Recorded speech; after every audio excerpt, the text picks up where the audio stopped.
আপনার জরায়ু যেখানে বাবু থাকে, পেটের ভিতর যে পর্দার ভিতর থাকে, সে পর্দাটা কিন্তু ফেটে যেতে পারে।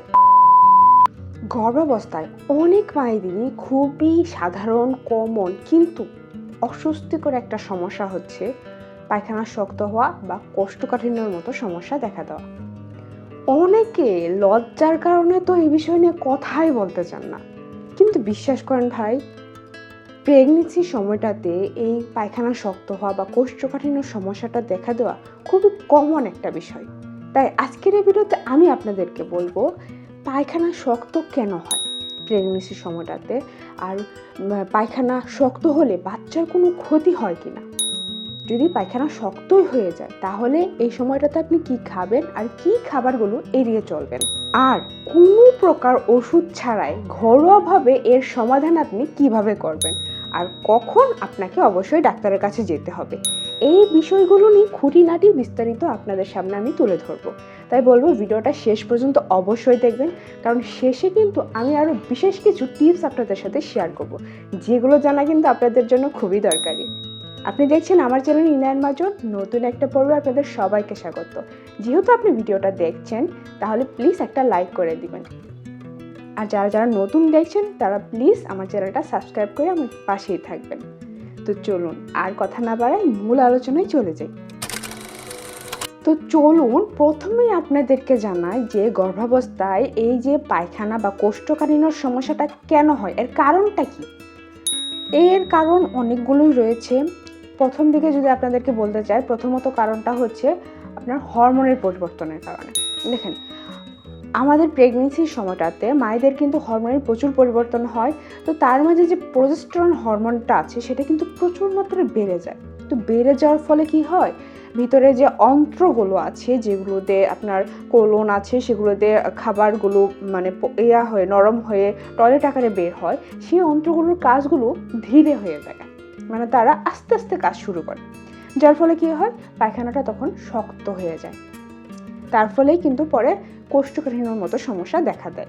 আরেকটা কারণও আছে, সেটা হচ্ছে প্রেগনেন্সির সময়টাতে কিন্তু প্রত্যেক মাকেই আয়রন ট্যাবলেট এবং ক্যালসিয়াম ট্যাবলেট খেতেই হয়, ডাক্তার কিন্তু দেন, তাই না।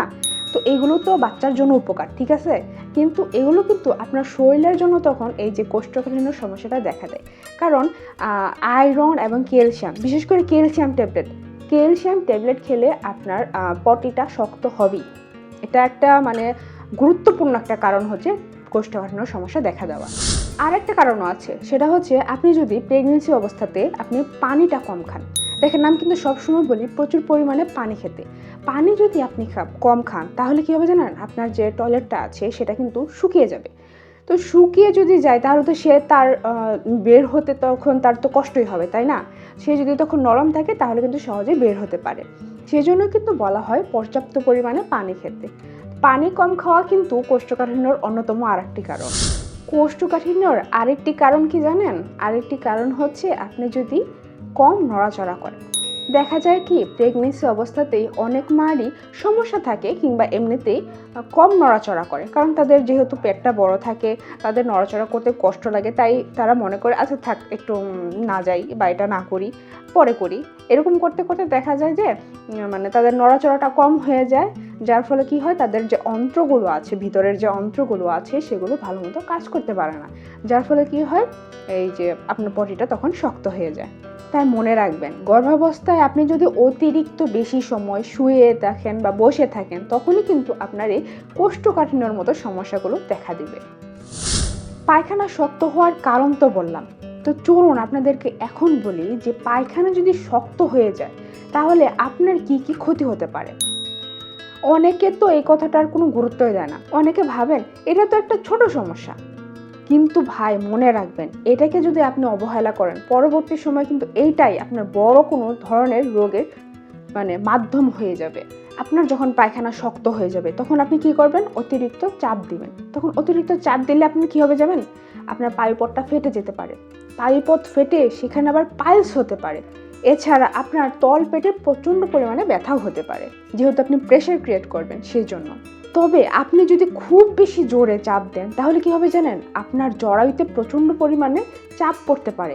এতে কি হয়, আপনার জরায়ু যেখানে বাবু থাকে, পেটের ভিতর যে পর্দার ভিতর থাকে, সেই পর্দাটা কিন্তু ফেটে যেতে পারে, পরে পানি বের হয়ে যেতে পারে। এছাড়া আপনার পেটেও কিন্তু অস্বস্তি লাগতে পারে। তবে বোন, একটা কথা বলবো, এটা নিয়ে ভয় পাওয়ার তেমন কিছু নেই। আপনি যদি সঠিক নিয়মগুলো মেনে চলতে পারেন তাহলে এটাকে নিয়ন্ত্রণ করা খুবই সহজ। পানি ভাত। আচ্ছা, তাহলে চলুন এখন আপনাদেরকে বলি এই পায়খানাটাকে আপনারা নরম রাখতে কি কি খাবারগুলো খাবেন আর কোনগুলোই বা এড়িয়ে চলবেন। চলুন আগে বলি কি কি খাবারগুলো খাবেন। প্রথমে বলবো, এই সময় আপনাদেরকে প্রচুর পরিমাণে ফাইবারযুক্ত মানে আঁশযুক্ত খাবারগুলো খেতে হবে। আঁশযুক্ত খাবার অনেকগুলোর মাঝেই রয়েছে। যদি শাকসবজির মাঝে প্রথমে বলি, তাহলে শাকসবজির মাঝে প্রচুর ভ্যারাইটি রয়েছে। আপনি এই সময় গাজর খেতে পারেন, ফুলকপি, বাঁধাকপি, বিভিন্ন শাকসবজি রয়েছে যেমন পালং শাক, লাল শাক, এগুলো খেতে পারেন। এছাড়া লাউ খেতে পারেন, পেঁপেও খেতে পারেন, তবে অবশ্যই সেটা যেন কাঁচা পেঁপে হয়, তবে এটা ফলের মাঝে পড়ে। আচ্ছা, ফল যেহেতু বললাম তাহলে ফলের কথাগুলোও বলি। ফলের মাঝে আপনি পেয়ারা খেতে পারেন।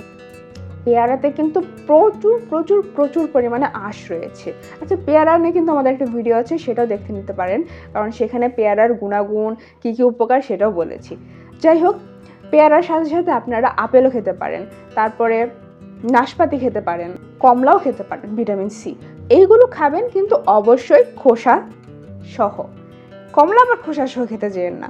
আর ভাতের মাঝে আপনারা চেষ্টা করবেন লাল চাল খেতে কিংবা লাল আটা খেতে। আর সাদা যে পাউরুটিগুলো আছে সেগুলো অ্যাভয়েড করবেন। ফাইবার কি করে জানেন? আপনার পটি বা পায়খানাটাকে নরম করে রাখে।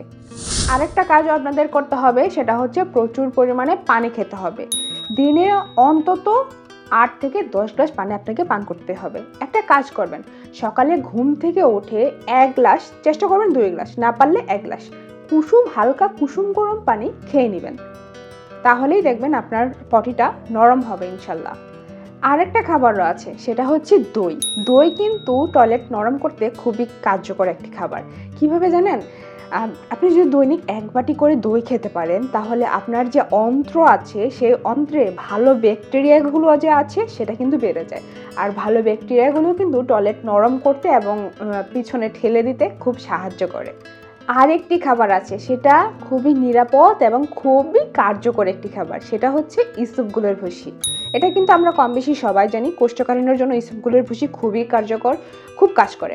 তো আপনারা কি কাজ করতে পারেন? আপনারা 1 গ্লাস কুসুম গরম পানি নেবেন আর সেখানে 1 চামচ ইসবগুলের ভুসি দিবেন, সেটা ভিজিয়ে খেয়ে নেবেন। এটা আপনারা রাতে খেতে পারেন, রাতে খেলে খুব ভালো। তবে চাইলে আপনারা সকালেও খেতে পারেন, রাতেও খেতে পারেন, দুবেলাও খেতে পারেন। তাহলে চলুন এখন আপনাদেরকে বলি কোন খাবারগুলো তাহলে আপনারা এড়িয়ে চলবেন।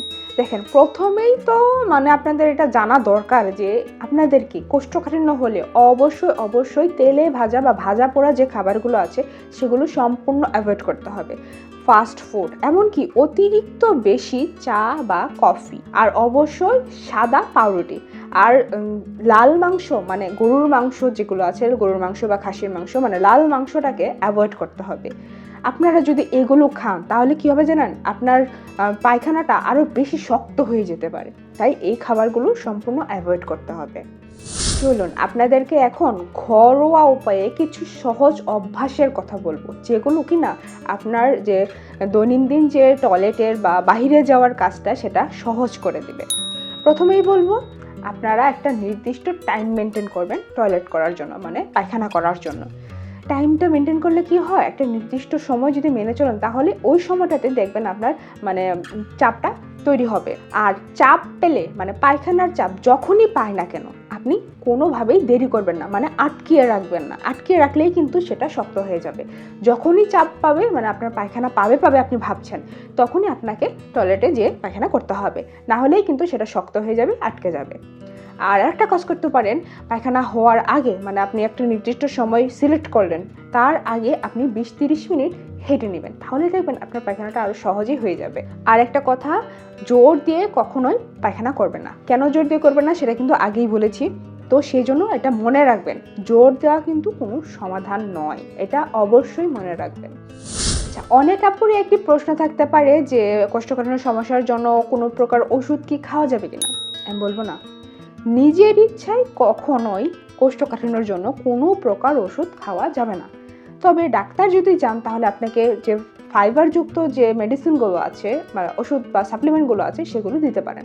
এছাড়া হালকা স্টুল সফটওয়্যার আছে সেগুলো দিতে পারেন। তাহলে আপনি কখন ডাক্তারের কাছে যাবেন সেটা তো জেনে নেওয়া দরকার, তাই না? চলুন আপনাদেরকে সেটা বলি। যদি দেখেন আপনার 5 থেকে 7 দিন আপনার টয়লেট হচ্ছে না, টয়লেট একদম শক্ত হয়ে যাচ্ছে, কোনোভাবেই টয়লেট হচ্ছে না, সেই সাথে আপনার টয়লেটের সাথে রক্ত যাচ্ছে, এমনকি আপনার তলপেটে প্রচণ্ডভাবে ব্যথা হচ্ছে, সাথে আপনার বমি হচ্ছে বা জ্বর উঠছে, তাহলে আপনি কোনোভাবেই বাসায় বসে থাকবেন না, যত দ্রুত সম্ভব আপনি ডাক্তারের কাছে যাবেন। তো আজকের ভিডিওর মাধ্যমে চেষ্টা করলাম গর্ভবতী মায়েদের জন্য যে কোষ্ঠকাঠিন্যের মতো একটা কমন সমস্যা কিভাবে দূর করা যায় সেটা নিয়ে বিস্তারিতভাবে বুঝিয়ে বলতে। তো আশা করি আজকের এই ভিডিওটি আপনাদের ভালো লেগেছে। যদি ভালো লাগে থাকে তাহলে প্লিজ একটা লাইক দিয়ে দিবেন, আর কমেন্টে জানাতে পারেন আপনাদের আজকের এই ভিডিওটি কেমন লেগেছে, কেমন উপকারে আসেছে, কিংবা কোনো প্রকার প্রশ্ন থাকলে সেটাও জানাতে পারেন, উত্তর দেওয়ার চেষ্টা করবো ইনশাআল্লাহ। ভিডিওটি আপনাদের বন্ধুদের সাথে শেয়ার করে দিতে পারেন যাতে তারাও উপকৃত হয়। যদি আমার চ্যানেলে নতুন হয়ে থাকেন তাহলে প্লিজ চ্যানেলটি সাবস্ক্রাইব করে পাশের বেল আইকনটি বাজিয়ে দিবেন, যাতে পরবর্তী ভিডিও নোটিফিকেশনটি সবার আগে আপনার কাছে পৌঁছায় আর আপনি ভিডিওগুলো দেখতে পারেন, যাতে গর্ভাবস্থার সময়টা আপনার নিরাপদে কাটে। তো আজ এই পর্যন্তই। ভালো থাকবেন, সুস্থ থাকবেন, সুস্থ ভাববেন, সুস্থ খাবার খাবেন। আল্লাহ হাফেজ, আসসালামু আলাইকুম।